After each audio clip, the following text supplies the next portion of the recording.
लेकिन मेरे पास मुर्दों के लिए पैगाम है। यीशु मसीह ने कहा मैं इसलिए आया कि वो जिंदगी पाएं और कसरत की जिंदगी पाएं।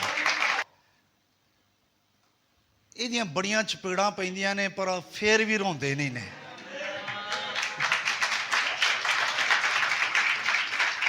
ये रूहानी बच्चों की बात कर रहा हूं। अहद के संदूक की संदूक नहीं खोली होगी, वहां से कोई वर्ष ली होगी, ये तेरी बीमारी का इलाज है। आज ये मेडिकल स्टोर है।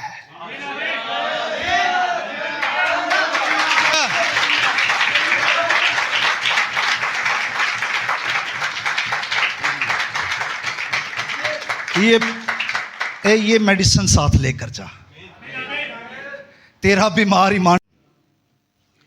खुदा यीशु मसीह के अजीम जलाली बाबरकत फातिह मुकद्दस नाम में आप सबको सलाम। आए खुदा के मुकद्दस कलाम में से इब्रानियों का खत, उसका 11 बाब और उसकी 8 आयत से 10 तक पढ़ेंगे।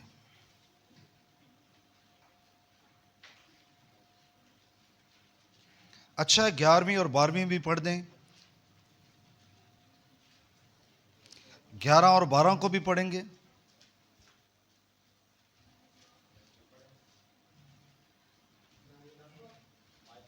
ग्यारह बाब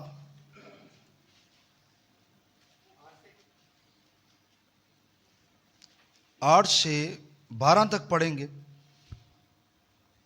सो कलाम मुकद्दस में यूं मरकूम है, ईमान ही के सबब से अब्राहम जब बुलाया गया तो हुक्म मानकर उस जगह चला गया जिसे मिरास में लेने वाला था, और अगरचे जानता न था कि मैं कहाँ जाता हूँ, तो भी रवाना हो गया।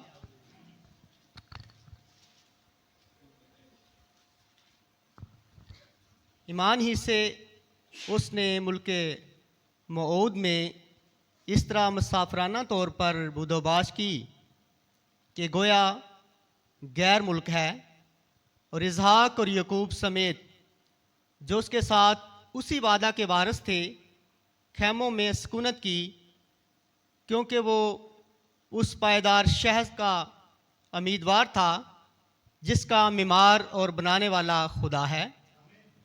ईमान ही से सारा ने भी संसास के बाद हामला होने की ताकत पाई, इसलिए कि उसने वादा करने वाले को सच्चा जाना।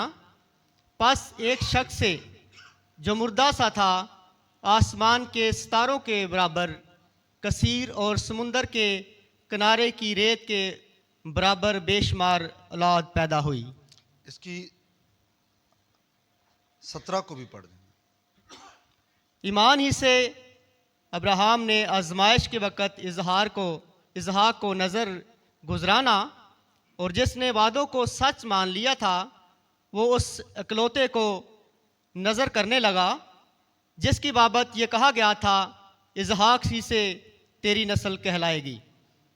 क्योंकि वो समझा कि खुदा मुर्दों में से जलाने पर भी कादिर है, चनाचे उन्हीं में से तमसील के तौर पर वो उसे फिर मिला। आमीन। सो खुदा के कलाम का पढ़ा सुना जाना हम सबके लिए बाइस से बरकत हो। दुआ मांगे हमारे आसमानी बाप, हम यीशु मसीह की कदूस बाबरकत फातिह मुकद्दस नाम में तेरी पाक हज़री में आते और खुदा हम शुक्रगुजार हैं आज इस खूबसूरत सुबह के लिए जब तेरे लोग तेरे हजूर जमा हैं, भूखे शेर होने आए हैं, मुतलाशी तलाश करने आए हैं, ज़रूरतमंदों की ज़रूरतों को तू जानता है, और खुदाम वो जो वादा की हुई चीज़ों को हासिल करने के लिए आए हैं उनके ईमान को बढ़ा, मसीह यीशु के नाम से आमीन। तशरीफ़ रखें।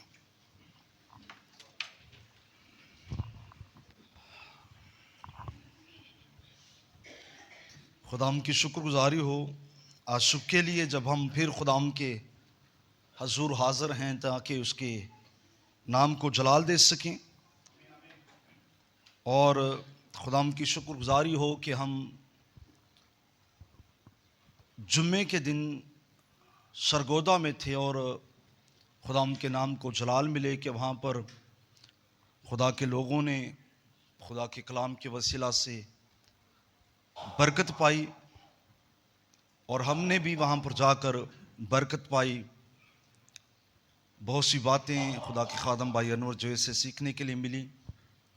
भाइयों की रफाकत में अच्छा लगा और बड़ी खूबसूरत बात क्या ही खूब है कि हम भाई मिलकर रहें। जब यकीनन भाई आपस में मिलते हैं तो रूहानी तरक्की होनी चाहिए।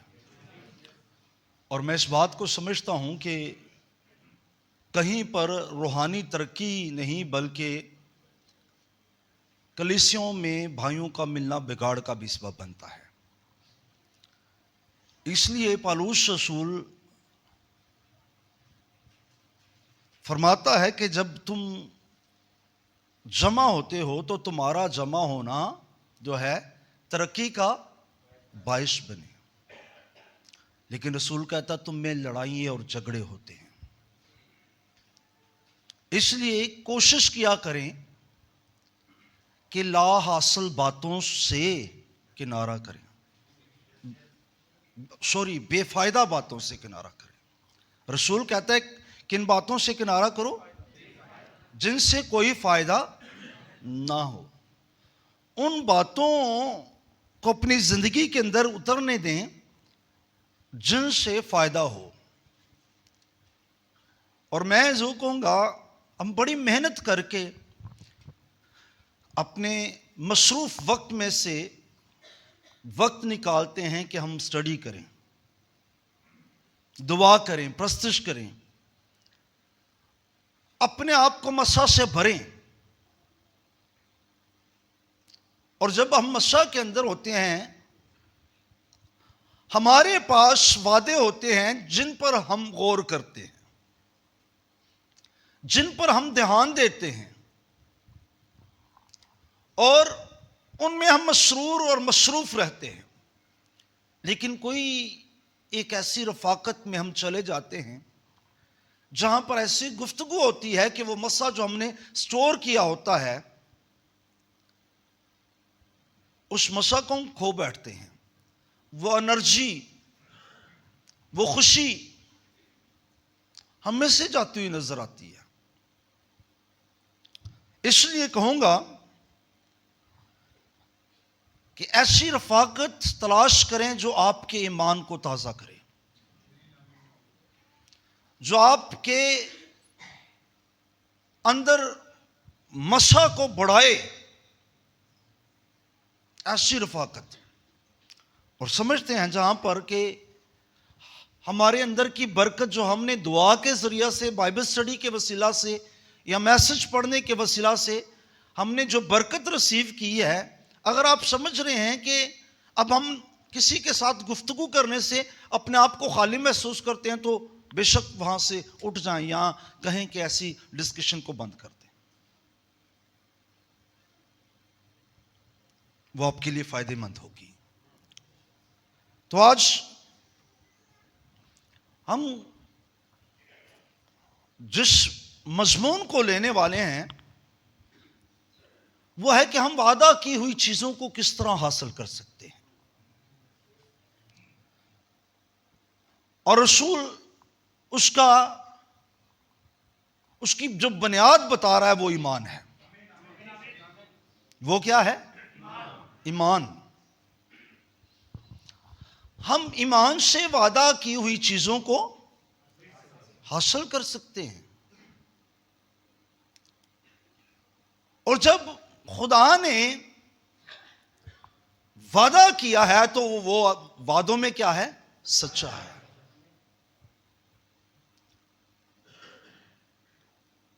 और आज जिस दौर के हम अंदर रह रहे हैं ना, ये दौर तमाम अदवार से जो है खतरनाक, तमाम जमानों से ज्यादा खतरनाक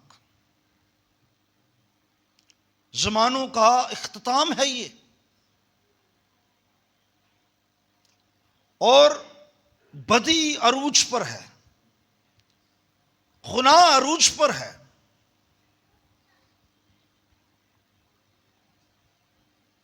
और फिर बदी और गुनाह अगरचे अरूज पर हैं, कंपटीशन भी है।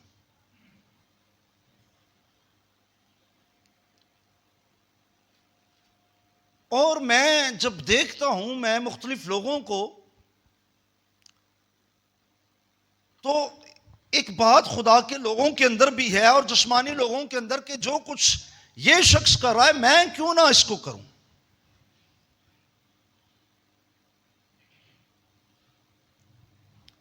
शायद वो उस काम के लिए नहीं, उसके सुपुर्द कोई और काम, उसके सुपुर्द कोई और जिम्मेदारी।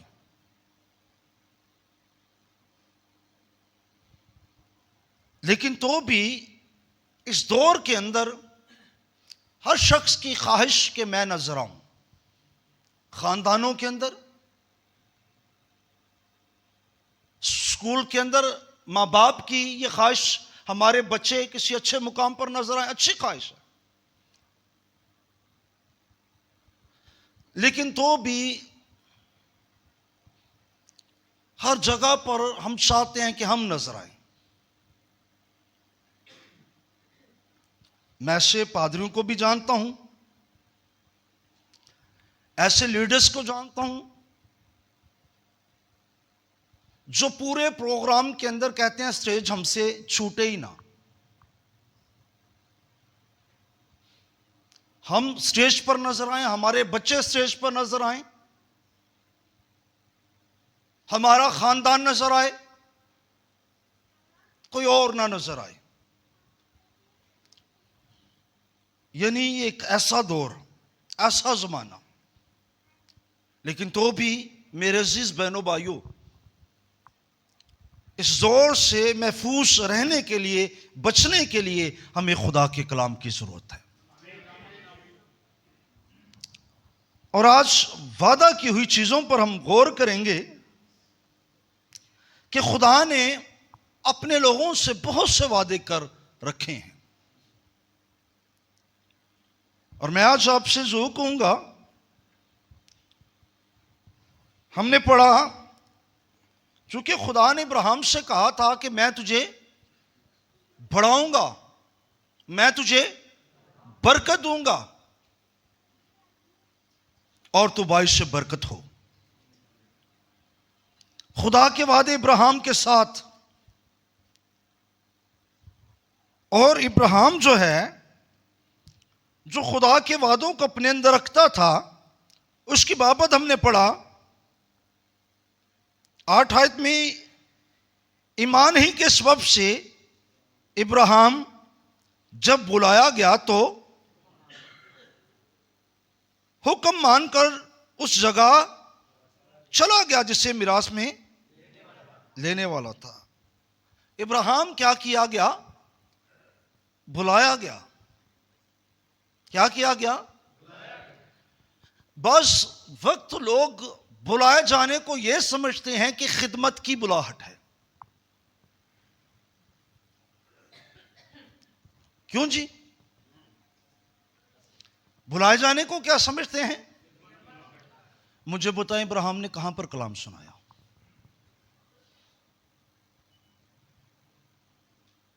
क्यों जी?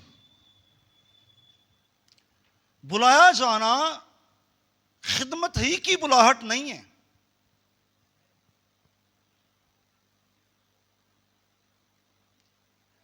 खुदा हमें कहां से बुलाता है? इब्राहिम कहां पर था जहां से वो बुलाया गया?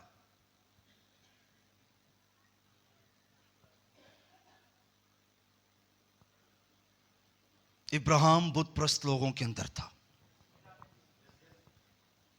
इब्राहिम को बुत प्रस्तों से बुलाया गया ताकि इब्राहिम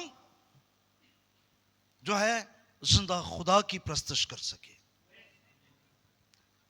जिंदा खुदा को जलाल दे सके। और जिसको बुला रहा है उसमें से एक नस्ल को ले रहा है। जिसको बुला रहा है उसमें से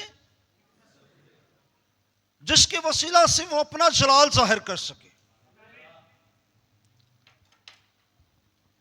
ज़राए पैदाइश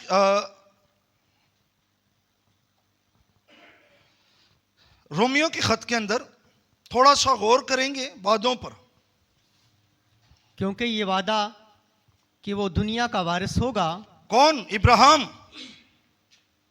ना इब्राहिम से ना उसकी नस्ल से शरीयत के वसीला से किया गया था। ये वादा कि वो दुनिया का वारिस होगा, रसूल कहता है ये वादा ना इब्राहिम से ना उसकी नस्ल से शरीयत के वसीले किया गया था, बल्कि ईमान की रास्तबाजी के वसीला से, ईमान की रास्तबाजी के वसीला से किया गया था। किसकी रास्तबाजी के वसीला से? कौन सा वादा?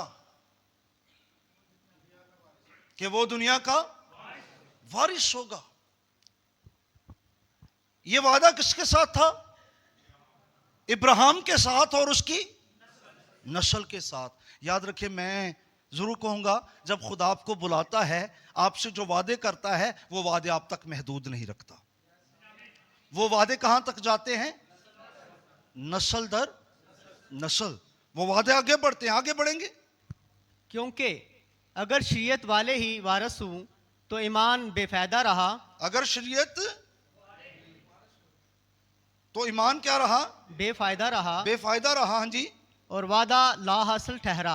ला हासिल ठहरा। क्योंकि शरीयत तो गज़ब पैदा करती है, और जहां शरीयत नहीं वहां अदूले हुक्म भी नहीं, अदूले हुक्मी भी नहीं, यानी हुक्मों की अदूली भी नहीं। हाँ जी, आगे। इसी वास्ते वो मिरास ईमान से मिलती है ताकि फजल के तौर पर हो, और वो वादा कुल नस्ल के लिए कायम रहे, ना सिर्फ उस नस्ल के लिए जो शरीयत वाली है। अब वो वादा किन के लिए कायम रहे?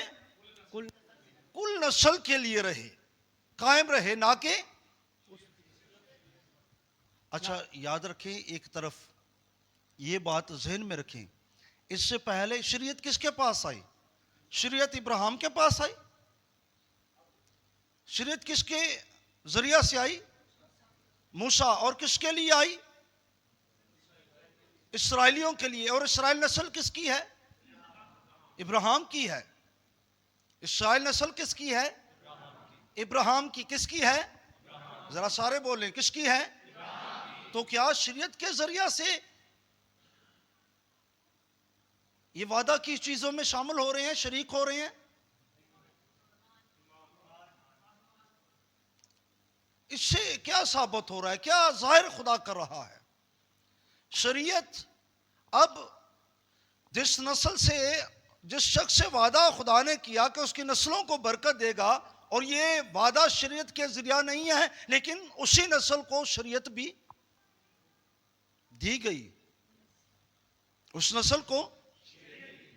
और जब उस नस्ल को शरीयत दी गई, तो ये वादा जो है, ये शरीयत के तहत नहीं आया था, बल्कि फजल के तहत आया।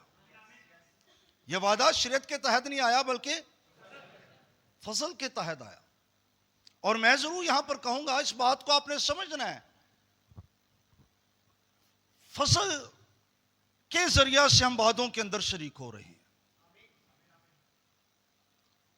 अगर वादे शरीयत के तहत होते ना, तो हम गैर कौम वाले जो है ना, कहीं पर अलग पड़े होते। हम गैर कौम वाले कहीं पर वादों के अंदर शरीक ना होते, क्योंकि हमारे पास शरीयत नहीं थी। शरीयत तो किसी खास कौम के पास थी, और इब्राहिम की वही नहीं नस्ल, वही इब्राहिम के बेटे नहीं हैं, बल्कि इब्राहिम के और भी बेटे हैं। अगर आप इस बात को समझ गए तो आगे बढ़ेंगे। ना सिर्फ उस नस्ल के लिए जो शरीयत वाली है, बल्कि उसके लिए भी जो इब्राहिम की मानंद ईमान वाली है। वो इब्राहिम की मानंद, और वो ईमान वाली नस्ल कौन है? तौफीक देने। वो जो बारों अंदर आते ने ना, ते ਅਸੀਂ ਬੜੇ ਖੁਸ਼ ਹੋ ਕੇ ਉਹਨਾਂ ਨੂੰ ਗਲੇ ਲਗਾ ਲੈਂਦੇ ਹਾਂ। ਤੇ ਕਈ ਜਿਹੜੇ ਹੁੰਦੇ ਤੇ ਘਰ ਨੇ, ਪਰ ਉਹਨਾਂ ਦੀ ਉਹਨਾਂ ਨਾਲ ਬਣ ਨਹੀਂ ਆਉਂਦੀ। ਉਹ ਦੂਰ ਸਲਾਮ, ਕਿਉਂਕਿ ਉਹ ਉਹਨਾਂ ਤੋਂ ਰਾਜ਼ੀ ਨਹੀਂ। ਇਹ ਜਿਹੜੇ ਕਲਾਮ ਤੋਂ ਰਾਜ਼ੀ ਨਹੀਂ ਨੇ ਨਾ, ਜਿਨ੍ਹਾਂ ਦੇ ਅੰਦਰ ਕਲਾਮ ਦੀ ਕੋਈ ਕਦਰ ਨਹੀਂ, ਉਹ ਬਸ ਤੇ ਜਿਨ੍ਹਾਂ ਦੇ ਅੰਦਰ ਹੈ ਵੇ ਨਾ ਖੁਸ਼ੀ ਹੈ, ਸ਼ਾਦਮਾਨੀ ਹੋ, ਉਹ ਆਮੀਨ ਆ ਗਏ ਹੋ, ਆਮੀਨ। ਮੇਰੀ ਗੱਲ ਸਮਝਣ ਦਿਓ ਨਾ। ਉਹ ਕਲਾਮ ਜਦੋਂ ਬਾਹਰੋਂ ਅੰਦਰ ਆਉਂਦਾ, ਅੰਦਰ ਵੀ ਹੈ ਵੇ ਨਾ, ਇਸ ਲਈ ਉਹ ਕਹਿੰਦੇ ਨੇ ਆਮੀਨ, ਹਾਲੇਲੂਇਆ। ਤੇ ਜਿਨ੍ਹਾਂ ਦੇ ਅੰਦਰ ਕੁਝ ਵੀ ਨਹੀਂ ਨਾ, ਕਲਾਮ ਦੀ ਕਬੂਲੀਅਤ ਨਹੀਂ, ਉਹ ਬਸ ਫਿਰ ਦੇਖਦੇ ਰਹਿੰਦੇ ਨੇ, ਆਸਰਾ ਚਲੋ ਕਰਨ ही दिया ना, आमीन। ब्रदर ब्रैनम एक बात कहते हैं, ये बात समझनी आपने। ब्रदर ब्रैनम कहते हैं जब कोई बच्चा पैदा होता है ना, अगर वो रोता नहीं है, शोर नहीं करता, घर वाले परेशान हो जाते हैं कि शोर क्यों नहीं करन दिया।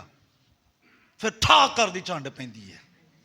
कौन मार दी है? नस मार दी है, दाई मार दी है कि रोवे बोले, इंज ही है ना। नहीं तो अंदेशा की है, मौत है।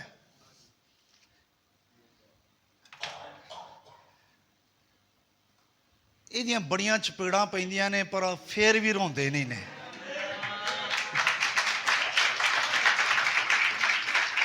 ये रूहानी बच्चों की बात कर रहा हूं। क्यों जी? रोंदे रोंदे कोई नहीं ने, तो फिर जो रोंदे नहीं फिर समझ जो मुर्दा ने। लेकिन मेरे पास मुर्दों के लिए पैगाम है। यीशु मसीह ने कहा मैं इसलिए आया कि वो जिंदगी पाएं और कसरत की जिंदगी पाएं।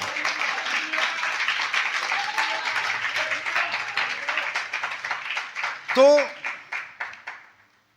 वापस आएंगे ईमान पर, वादा की हुई चीजें। हाँ जी, जहां पर से हमने छोड़ा,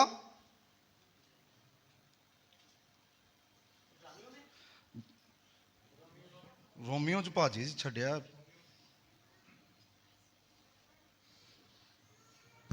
वही हम सब का बाप है, चनाचे लिखा है कि मैंने तुझे बहुत सी कौमों का बाप बनाया। उस खुदा के सामने जिस पर वो ईमान लाया और जो मुर्दों को जिंदा करता है और जो चीज़ें नहीं हैं उनको इस तरह बुला लेता है कि गोया वो हैं। जो चीजें नहीं है वो उनको इस तरह बुला लेता है कि गोया वो। नबी कहते हैं मच्छर नहीं थे लेकिन बुलाए गए, मेंढक नहीं थे पर किन के लिए? मिस्रियों के लिए। जो चीजें नहीं है वो ऐसे बुला लेता है जैसे, अच्छा उनको सताने के लिए या उनकी अजियत के लिए या उनकी सजा के लिए ईमान रखते हैं। खुदा ने इन चीजों को बुलाया, ईमान रखते हैं, बुलाया। तो आपके लिए उन चीजों को क्यों नहीं बुलाएगा जिनका बना आलम से पेशतर खुदा ने आपके लिए मुकर्रर किए हैं और वादा किया है? उन चीजों को आपके लिए क्यों नहीं बुलाएगा?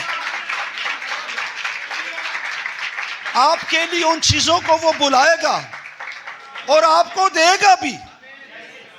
सिर्फ क्या करें?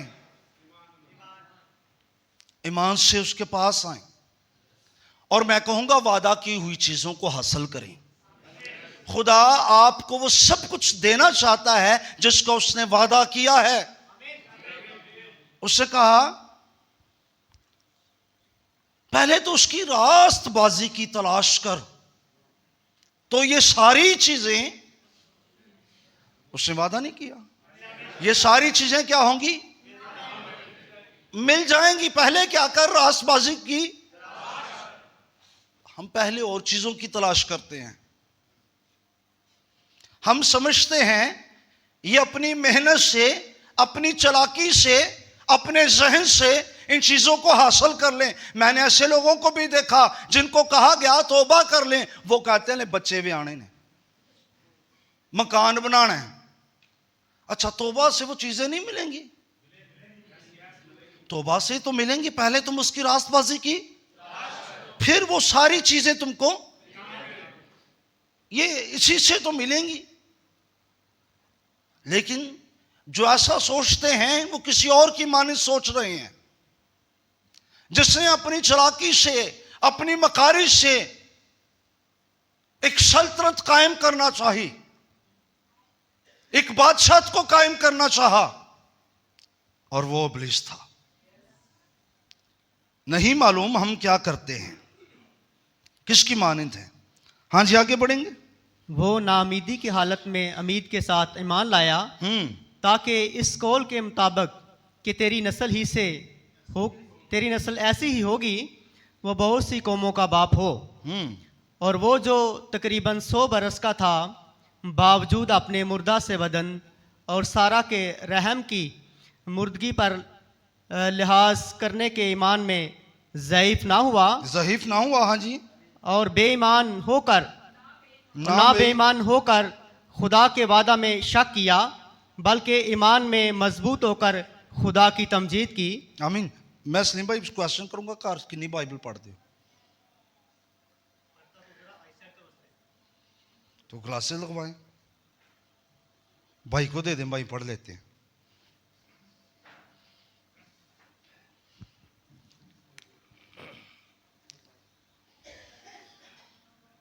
हाँ जी। और उसको कामिल इत्काद हुआ कि जो कुछ उसने वादा किया है वो उसे पूरा करने पर भी कादर है। जो कुछ उसने वादा किया है वो उसे पूरा करने पे भी कादर है। अब हमने पढ़ा, और ना बेईमान होकर खुदा के वादों में शक किया, बल्कि ईमान में मजबूत होकर खुदा की तमजीद की और उसको कामिल इत्काद हुआ। जो कुछ उसने वादा किया है वो उसे पूरा करने पर भी क्या है? कादर है। कौन वादा पूरा करने में कादर है? खुदा वादा पूरा करने में कादर है। वो कुदरत वाला खुदा है, वो वादों को क्या करता है? पूरा करता है। तारीफ हो। अच्छा, 5 ऐसे भाई पढ़े। और अब्राहम ने अपनी बीवी सारी और अपने भतीजे लूत को और सब माल को जो उन्होंने जमा किया था और उन आदमियों को जो उनको हरान में मिल गए थे साथ लिया। ये मुल्क कनान को क्या हुए? रवाना हुए। कहां पर रवाना हुए? मुल्क कनान में रवाना हुए। अब खुदा से मुल्क कनान के अंदर ही रखना चाहता है। वो मुल्क कनान में रवाना हुए। आगे बढ़ेंगे।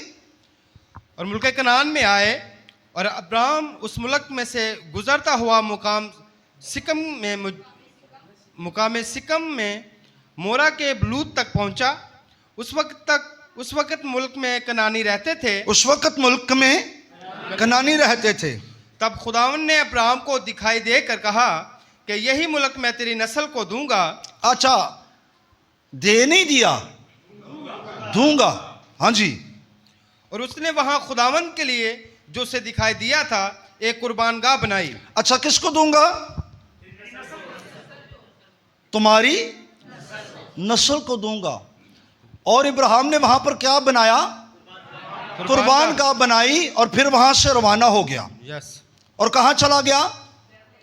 बैतेल।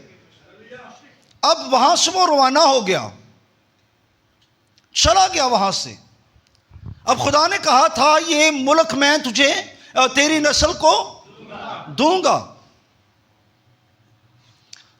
और इब्राहिम, फिर उसका बेटा इसहाक, वापस आएंगे इब्रानियों के खत के अंदर।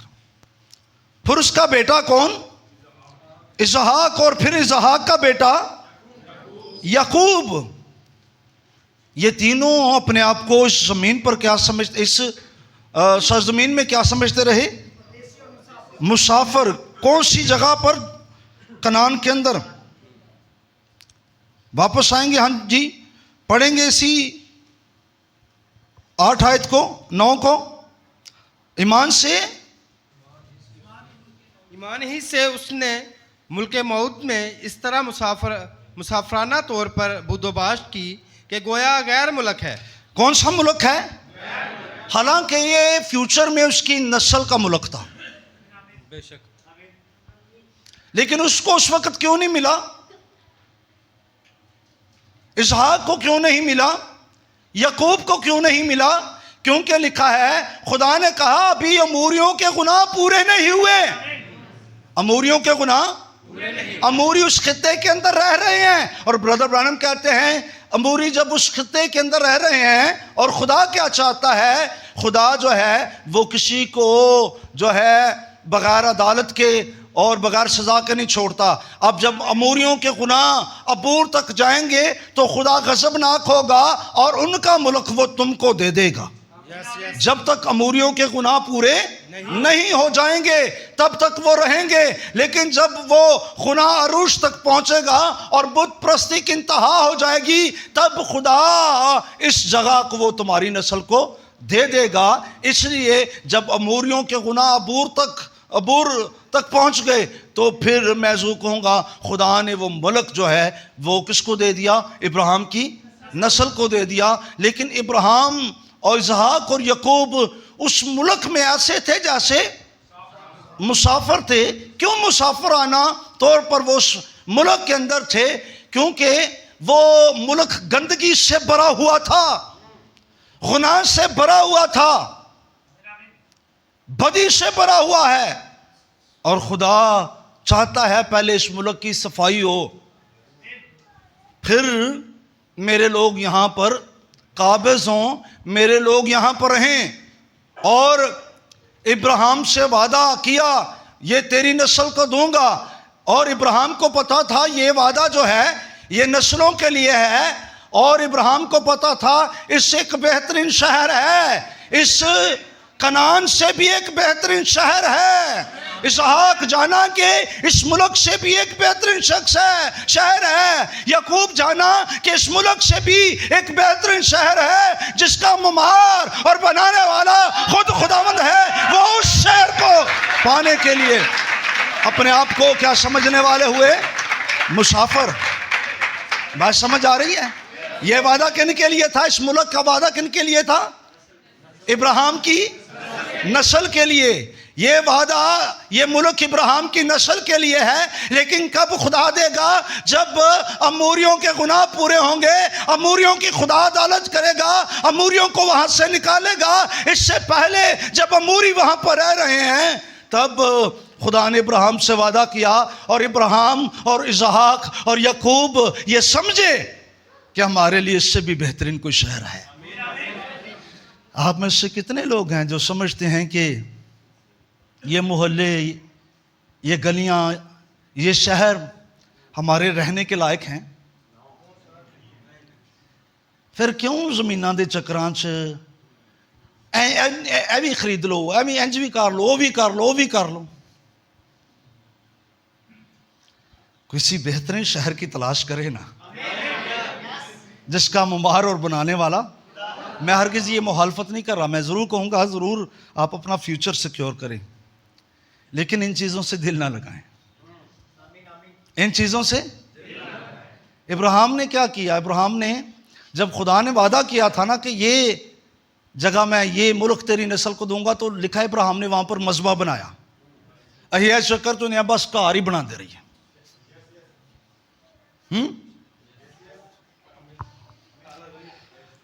मजहबों की फिक्र करें। गुज़रे दिनों में भाई डैनियल मुझे कह रहे थे हम चाह रहे हैं कि साथ जगह लें और वहाँ पर जो है खुदा उनका काम करें, और नीचे घर हो ऊपर। मैंने कहा आप घर सेपरेट करें और चर्च सेपरेट करें अगर आप करना चाहते हैं। और फिर उन्होंने कहा कि ऐसे हम करना चाहते हैं। मैंने कहा आप ज़्यादा चर्च बना सकते हैं अगर ऐसे कर लें। मैंने कहा आप एक चर्च की जो है बात कर रहे हैं, आप इससे ज़्यादा बना सकते हैं अगर ऐसे कर ले। तो वो बात चलें, बड़ी लंबी चौड़ी डिस्कशन थी, लेकिन मैंने उनसे मशवरन कुछ कहा। और मैं आपसे भी ज़रूर कहूँगा मेरे अजीज़ बहनों भाइयों, इब्राहिम, इसहाक और याकूब जानते थे कि ये जगह किसके लिए है? ये नस्ल के लिए है। और कब? जब ये साफ हो जाएगी तब। और वो एक बेहतरीन शहर की तलाश में निकल गए जिसका ममार और बनाने वाला खुद खुदावंद है। हाँ, मैं जरूर कहूंगा, मैंने नहीं कहीं पर देखा शायद कहीं पर लाइनों के अंदर जो लाइनें हैं उनमें छुपा हो ये मुल्क, इसका वादा, या इब्राहिम इसहाक के अंदर ही हो, लिखा ना गया हो कि एक और शहर है, लिखा ना गया हो, लेकिन उनके अंदर हो। यानी पुराने अहद की बात कर रहा हूं, अब तो लिख दिया गया है, लेकिन पुराने अहद की बात कर रहा हूं। लेकिन मैं जरूर कहूंगा, इब्राहिम की नस्ल जो इस जमीन पर ईमान की हालत में मौजूद है, उनके लिए लिख दिया गया। उनके लिए क्या लिख दिया गया? कि एक मुमार है जो एक शहर बनाने के लिए गया है, क्योंकि उसका वादा है।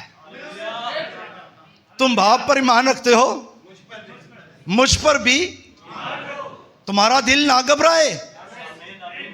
तुम्हारा, मैं जाता हूं और तुम्हारे लिए फिर आऊंगा और आकर तुम्हें भी साथ। मेरी बाप के बादशाह में बहुत से मकान हैं, अगर ना होते तो मैं तुमसे। हमारे लिए तो वाजिया पैगाम था, लेकिन इब्राहिम और इसहाक के लिए लिखा नहीं गया। हाँ, कहीं पर किसी ने पढ़ा, मेरी नज़रों से तो ऐसा रेफरेंस नहीं गुजरा, लेकिन उनके दिल के अंदर लिख दिया गया था। उनके अंदर ये चीज़ थी कि एक शहर है जिसका मुमार और बनाने वाला खुद खुदामंद है। वो उसकी तलाश में निकले। लेकिन हम दुनिया की चीज़ों की तलाश में रहते हैं। हम दुनिया की चीज़ों के तलाश में रहते हैं, और मैं जो कहूँगा ये मिल जाएंगी। पहले उसकी रास्तबाजी की तलाश करें, ये मिल जाएंगी। लेकिन आपको क्या चाहिए? आपको वादा की हुई चीज़ों की ज़रूरत है। आपको किन चीज़ों की ज़रूरत है? वादा की हुई चीज़ों की। और जिन चीज़ों का वादा किया है उसके बारे में आप फिक्रमंद नहीं हैं, और वो रुल कुछ भी है। मैं जाता हूं, अगर मैं ना जाऊंगा तो वो दूसरा मददगार नहीं आएगा, यानी रूहे हक, जिसे दुनिया नहीं जानती लेकिन तुम जानते हो, क्योंकि पहले वो तुम्हारे साथ था यीशु मसीह की सूरत में, फिर वो तुम्हारे अंदर होगा रूह कुश की सूरत में। दुनिया उसे नहीं जानती, दुनिया ने तो शायद बाद में जाना, और उसी को एक को तीन में बदल दिया। वो जो एक उनके साथ था ना, और फिर उनके अंदर होगा, वो एक ही था। कोई दो नहीं थे, तीन नहीं थे। लेकिन हम क्या करें, दुनिया ने तो उसे अलग अलग कर दिया। खैर, बढ़ेंगे आगे भाई, पढ़ेंगे, क्योंकि वो उस पायदार शहर का उम्मीदवार थे जिसका मुमार और बनाने वाला खुदा है। ईमान ही से सारा ने भी सन्यास के बाद हमला होने की ताकत पाई, इसीलिए कि उसने वादा करने वालों को सच्चा जाना। अब ईमान से किसने ताकत पाई? सारा ने, जब उसका रहम मुर्दा हो गया, जब वो बच्चों को पैदा करने की हालत में नहीं रही, उसने ईमान से क्या पाई? इस बात को समझ लें। बात करने लगा हूं, आप इख्तलाफ भी रख सकते हैं इस पर। उसका रहम क्या हो गया था? मुर्दा। क्या हो गया था? लेकिन उसके रहम ने क्या पाई? जिंदगी पाई। क्या पाई? जिंदगी पाई। मुर्दा रहम क्या हो गया? हाँ, क्या हो गया? जिंदा। इससे पहले खुदा का बेटा यीशु जिंदा होता, इससे पहले सारपत का बेवा का बेटा जिंदा होता, इससे पहले शलोमी औरत का बेटा जिंदा होता, इससे पहले एक सिपाही अलीशा की हड्डियों से लगकर जिंदा होता, ईमान से बहनों सारा का मुर्दा रहम क्या हो गया? ईमान बड़े बड़े काम करता है। ईमान मुर्दा अज़ाओं को कुव्वत दे देता है। तेरा कोई अज़ा मुर्दा हो चुका है, सारा का जिंदा हुआ है, तेरा भी जिंदा हो जाएगा, क्योंकि वो कल आज बल के अब तक यकसा है। तेरी कोई बॉडी का हिस्सा काम नहीं कर रहा, वो काम करना शुरू कर देगा, क्योंकि वो कल आज बल के अब तक जिंदा है, वो जिंदा है। इसलिए वो अपने लोगों के मुर्दा अज़ाओं को जिंदा कर देता है। हाँ जी, आगे बढ़ेंगे। अब ईमान से वादा की चीज़ें ये मेरी बहनों के लिए लिखा गया, ताकि मेरी बहनें कहीं पर ये ना कहें कि कलाम तो सिर्फ मर्दों के लिए है, औरतों के लिए नहीं, लेकिन जब ये लिखा गया तो फिर मेरी बहन तेरे लिए लिखा गया, ताकि तू जाने कि सारा की बेटियां, अगर जो कुछ सारा की ज़िंदगी में है वो सारा की बेटियों की ज़िंदगी में भी है। और अगर तू कलाम पर चल रही है तो तू सारा की बेटी है। तू किसकी बेटी है? मैं जब परसों वहाँ पर सरगोदे में गया, एक बहन मुझसे मिली, वो मेरे पास आई, उसने कहा पादी साहब मैं गवाही देना चाहती हूँ। मैंने कहा बताए। कहते हैं जब आप पहले आए थे ना, पिछले साल क्रिसमस से पहले, कहते हैं मेरी औलाद नहीं थी, मैंने आपसे कहा था दुआ। मैंने कहा जी। कहते खुदा ने मुझे बेटा दिया।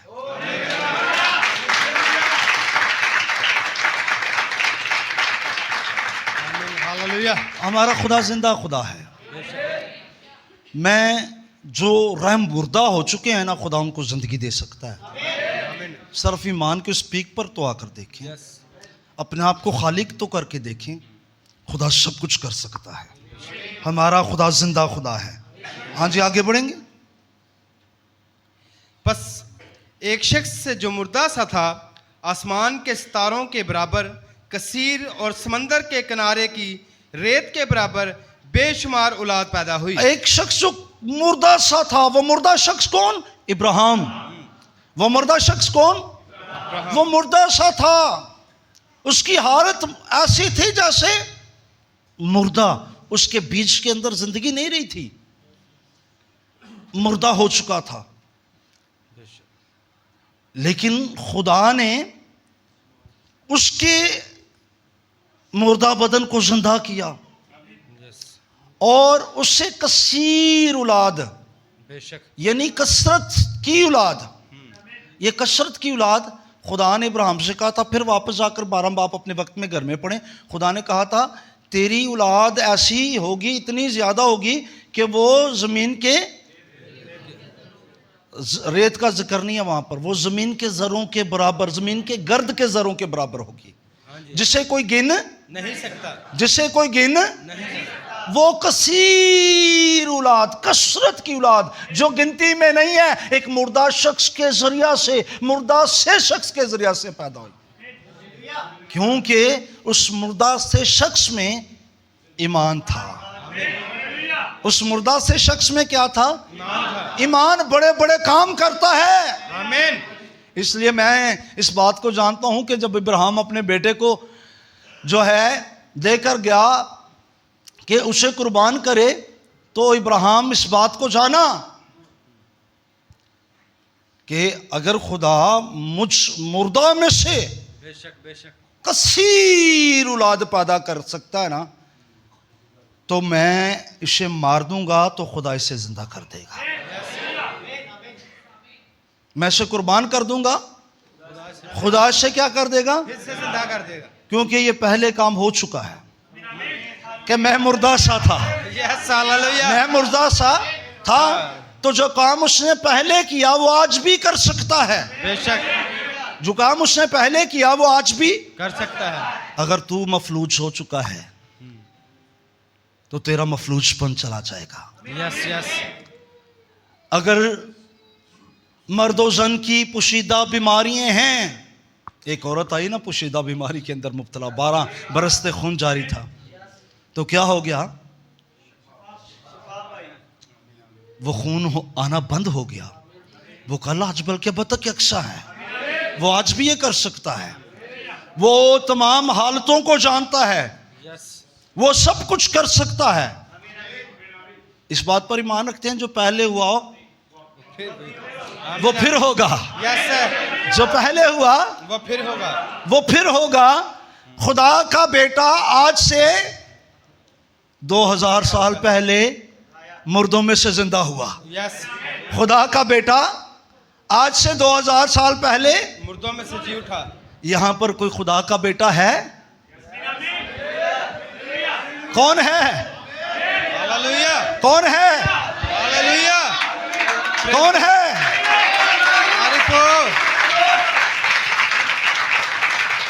जो पहले हुआ वो फिर होगा। तू मर जाएगा अगर तो फिक्र ना कर, जो पहले हुआ वो फिर होगा। तू जिंदा होगा अगर तू खुदा का बेटा है। जो पहले हुआ, अगर तू खुदा का बेटा है तो तू क्या होगा? जिंदा होगा, क्योंकि वो कल आज बल्कि अब तक यकसा खुदा है। इसलिए क्या कर, वादों को सच जान ले। यस यस, वादों को सच जान ले और वादों पर तवज्जो कर। जो कुछ खुदा ने वादा किया है वो करेगा। जो कुछ खुदा ने वादा किया है वो करेगा। हमने 17 आयत में चलेंगे। ईमान से इब्राहिम ने ईमान ही से अब्राहम ने आजमाइश के वक्त इसहाक को नजर गुजराना, और जिसने वादों को सच मान लिया था वो उस इकलौते को नजर करने लगा। जिसने वादों को क्या किया था? सच मान, वो क्या करने लगा? इकलौते को नजर करने लगा। अब वादा क्या था? वादा ये था, इसहाक ही से तेरी नस्ल होगी। आमीन। वादा ये था, इसहाक ही से तेरी नस्ल होगी, तेरी नस्ल कहलाएगी। आमीन। जैसा सारा कहती है वैसा कर, सारा की बात को मान। आमीन, हालेलुया। इसहाक ही से तेरी नस्ल होगी। यस यस, वो जानता था जब हाबल मर गया तो हाबल से नस्ल नहीं बढ़ी। हाबल की जगह कौन आ गया?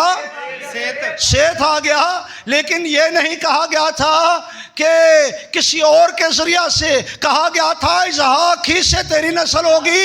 इसका मतलब क्या था? कोई बात नहीं, मर जाएगा फिर जिंदा होगा, इससे नस्ल बढ़ेगी। उसने कहा है इससे नस्ल बढ़ेगी तो बढ़ेगी, ये जिंदा हो जाएगा। उसने वादों को क्या कर लिया? सच मान लिया। हमारा खुदा वादों में क्या है? सच्चा है हमारा। अब आप क्या करें? ईमान से जरा कदम तो बढ़ा कर देखें। वादा की हुई चीजें ईमान से हैं। वादा की हुई चीजें ईमान से हैं। और आपको एक बेहतरीन ईमान की जरूरत है जिससे आप वादा की हुई चीजों को हासिल कर सकते हैं। वादा की हुई चीजों को हासिल कर सकते हैं। किससे? ईमान से। अगर आपका ईमान है तो आप तमाम चीज़ों को, और मैं जो कहूँगा खुदा के वादे हैं हमारे साथ, और खुदा के वादे, वो अपने वादों में सच्चा खुदा है। वो अपने वादों में, कहीं पर हमारे ईमान में कमी है, और मैं कहूँगा अगर हमारे ईमान में कमी है तो हम क्यों नहीं शागिर्दों की तरह कह सकते हमारी कम तकादी का इलाज कर। आज आपको पता, आपको बहुत सी चीजें क्यों नहीं मिल रही? आप कहीं पर बीमार हैं। हाँ, बीमार बंदे नूं वड्डा गोश्त भी डॉक्टर मना कर देंगे ने, इसलिए नहीं पकड़ दिया कर। अही समझने महंगा है, महंगा नहीं है तो आडेली नहीं महंगा। हाँ, वो तो अपने लोगों को आसमानी मन खिलाता है। ये चीज़ें कितों? ईमान ही नहीं है ना, ईमान मुर्दा है। बीमार पिया ईमान किधर? ईमान ठीक हो गया तो गोश्त भी आ जाएगा, गड्डी भी आ जाएगी, अच्छे कपड़े भी आ जाएंगे। तेरा ईमान ही नहीं है। तेरा ईमान तुझे बड़ी बड़ी चीजें देगा। तेरे ईमान ने तेरे लिए सब कुछ कर दिया है। अगर वो बीमार ना हो, क्योंकि बीमार बंदा मैं आखा ना गोश्त भी मना, ए भी ना खाई, ओ भी ना खाई, ओ भी ना खाई। इंज खुदा भी डॉक्टर का डॉक्टर है ना, है कि नहीं? उन्हें भी मना कर देता है भी नहीं तेरे लिए, है भी नहीं तेरे, तेरा ही तू ईमान, तू तेरा बीमार ईमान है, ये तेरी सेहत लिए नहीं ठीक चीज़। तू जब तवक्कल करना सीख जाएगा मैं तुझे देना शुरू कर दूंगा। तू जब ईमान रखेगा तवक्कल करना सीख जाएगा, ये तेरे लिए, ये सारी चीज़ें तेरे लिए है। मेरे अजीज बहनों भाइयों में खुदा पर तवक्कल करना है, हमें वादा की हुई चीज़ों को क्या करना है? हासिल करना है। मैंने कलाम मुक़द्दस में बड़ी खूबसूरत बात लिखी है, दिया करो ताकि, लेकिन हमारा तो इन चीज़ों पर, इन बातों पर ईमान ही नहीं है। अगर हो तो फिर हम इन चीज़ों को अमल में लाएं, इन चीज़ों को करें, लेकिन हम रूहानी तौर पर कहीं पर बीमार हैं। मैं कहूँगा मेरे अजीज बहन, मेरे भाई, तुझे वादा की हुई चीज़ों को हासिल करना है। और ये कब होगा? कब वादा की हुई चीज़ें आएंगी? कब आएंगी वादा की हुई चीज़ें? जब तेरा ईमान जो कमज़ोर पड़ा है ना, ये दुरुस्त हो जाएगा। और तेरा ईमान कब दुरुस्त होगा? कितने हैं जिनको ज़रूरत है कि उनका ईमान जो है वो ठीक हो? एक वक्त था, ब्रदर वन कहते हैं कि जब सांप के डसे हुए आए ना, एक डॉक्टर था वहां पर, उसका नाम मूसा था। उसके पास आए कि सांप ने हमें डस लिया, क्या करें इलाज के लिए? उसने अहद के संदूक की संदूकनी खोली होगी, वहां से कोई वर्ष ली होगी, ये तेरी बीमारी का इलाज है। आज ये मेडिकल स्टोर है।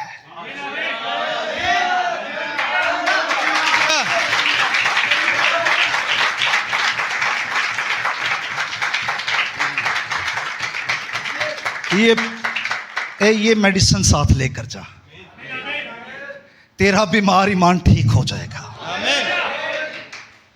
तारीफ। ते कोई जोनार ना होवे, हाँ, घुल घुल के इनू मेडिसिन खवानी पैंदी है, सारे जी ने, हैं? मैं जरूर कहूंगा आपकी कम इत्तेकादी का इलाज ये है। अब घर जाना है और 3 टाइम ये खुराक लेनी है। हाँ, ये आज के एंटीबायोटिक की तरह नहीं है कि सुबह लैनी है तो शाम को लैनी है, इन्हों 3 टाइम ही ले लेना, क्योंकि उसने कहा हमारे रोज की रोटी आज हमें दे। तो रोज की रोटी ये खुदा का कलाम है। तेरा मुर्दापन ठीक हो जाएगा, तुझे जमीन के अच्छे मेवों से वो सूदा करेगा। तो वादा की हुई चीजों को हासिल कर ईमान की हालत में। खुदा वो है जो तुम्हें तमाम चीजों से क्या करेगा? शेर और रसूदा करेगा। तेरे लिए जमीन के अच्छे मेवे हैं। ये दरख्त किसके लिए लगाए गए? हमारे लिए। मैं कभी कभी सोचता हूं कि खुदा ने अदन बनाया ना, तो अदन में हर किस्म का दरख्त लगा दिया, हर किस्म का दरख्त लगा दिया। आदम जब वहां से निकाला गया तो फिर ज़मीन पर क्या हो गया?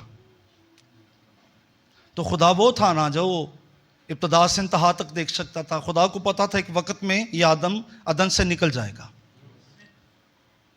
उन्हें सिर्फ अदन के अंदर ही नहीं दरख्त लगाया, उन्हें और जगह पे भी लगा देते, चल निकल के भी खा ले किधर, ये शेर और रसूदा हो जाए। अब तू जहां पर जाएगा तेरे खुदा ने वहां पर तेरे लिए सब कुछ रखा है। ये उसकी मोहब्बत है, ये उसका प्यार है। तुझे क्या करने की जरूरत है? तुझे अपने खुदावंद के पास आने की जरूरत है। मेरे भाई मेरी बहन, वादा की हुई चीजें तेरे लिए हैं और वो तुझे देना चाहता है। और वादा की हुई चीजें क्या है? पहले तो उसकी रास्तबाजी की तलाश कर, तो ये सारी चीजें सारी वादा की हुई हैं, सारी वादा की हुई हैं। कोई ऐसी नहीं जो वादे के बगैर है। औलाद का वादा खुदा ने तुझसे किया है, अच्छे घर का वादा किया है, अच्छे बिजनेस का वादा किया है। खुदा ने हर चीज का वादा तेरे साथ किया है और वो खुदा सब कुछ तुझे देगा। सिर्फ क्या कर, वादा की हुई चीजों को क्या कर, हासिल करने के लिए अपने ईमान को दुरुस्त कर ले, अपने ईमान को दुरुस्त कर ले। पंजाबी च कहते ने खुदा गंजे नू क्यों ना दवे, हाँ सिर छिल लेगा ना। ਇਹ जी साडा किधरे रूहानी गंजापन बड़िया चीज़ों को रोक के रखे हुए।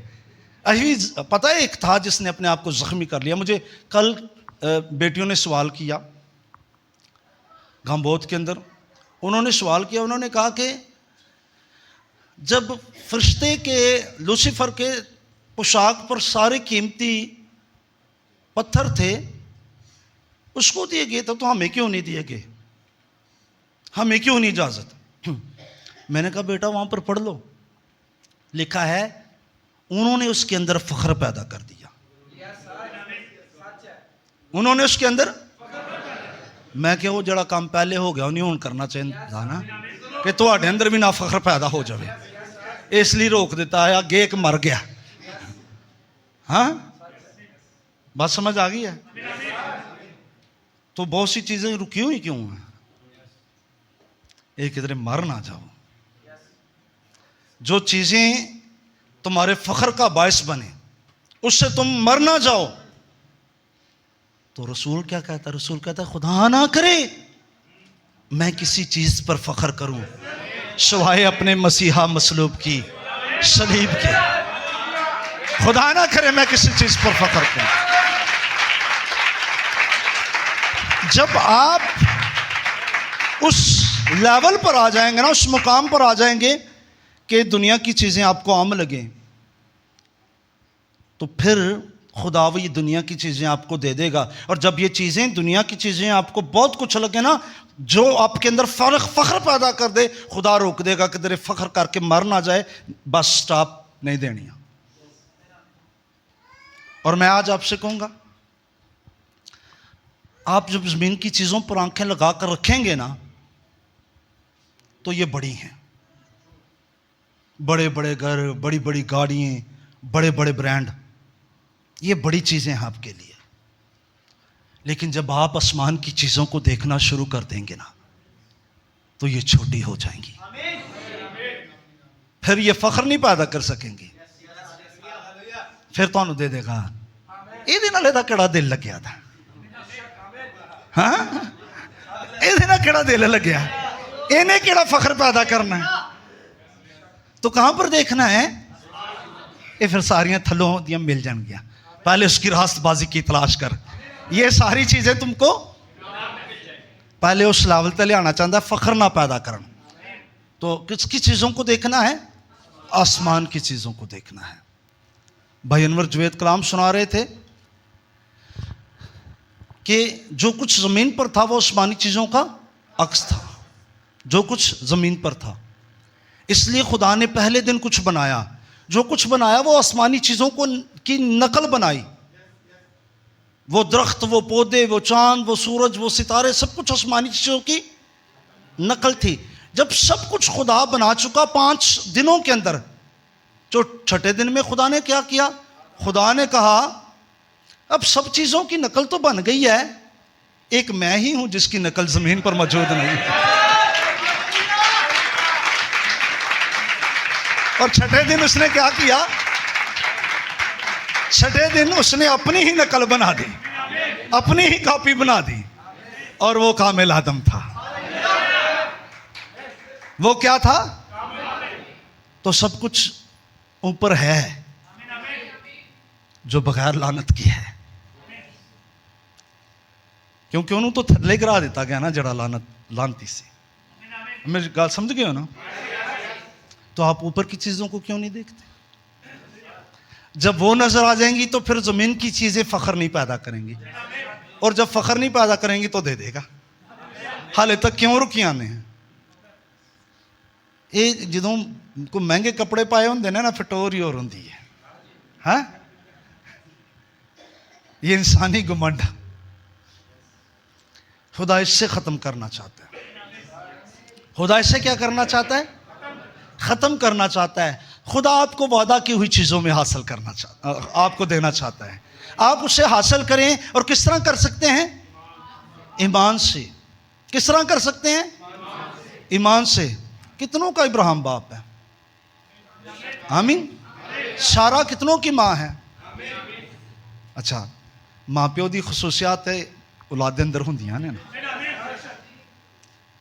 ये कहना नहीं जी होएगा।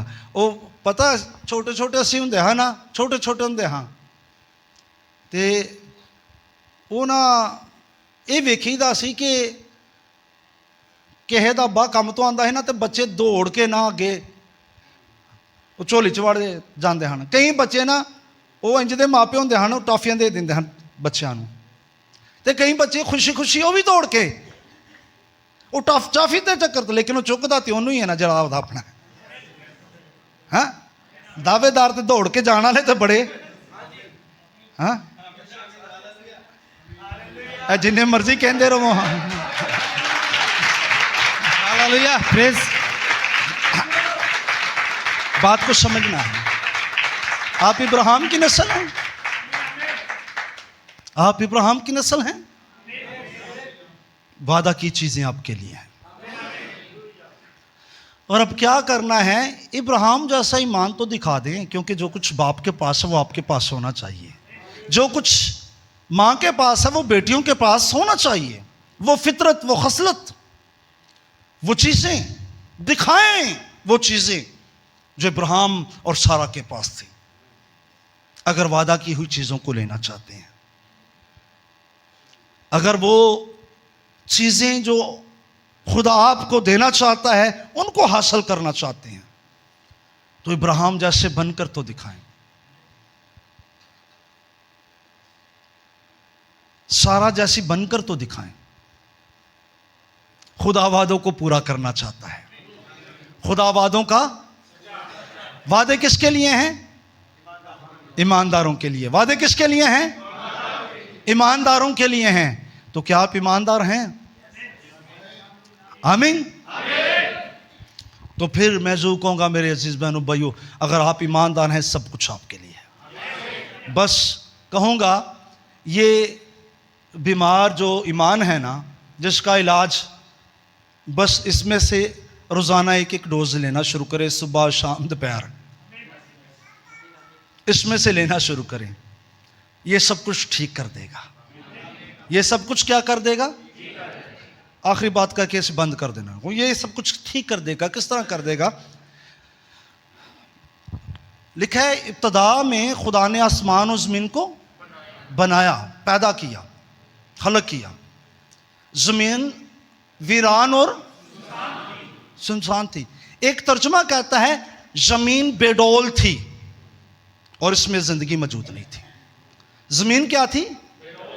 लेकिन कलाम ने उस बेडौल ज़मीन को क्या किया? इस ज़मीन में आप तो नहीं पता ना, तो 4 किस्म की ज़मीन अब कलाम इसको भी तरतीब देगा। इसे अंदर तो उतरने दें, क्योंकि कलाम तख्लीकी क्या करता है। तो फिर क्या करना है? लेक्चर नहीं होना चाहिए, ये पादरी मुंदा लेक्चर नहीं होना चाहिए। इसे खुदा का कलाम समझ कर ले जाएं, और जब ले जाएंगे तो खुदा आपकी ज़िंदगी के अंदर वादों को पूरा करेगा। खुदा आपको बरकत है।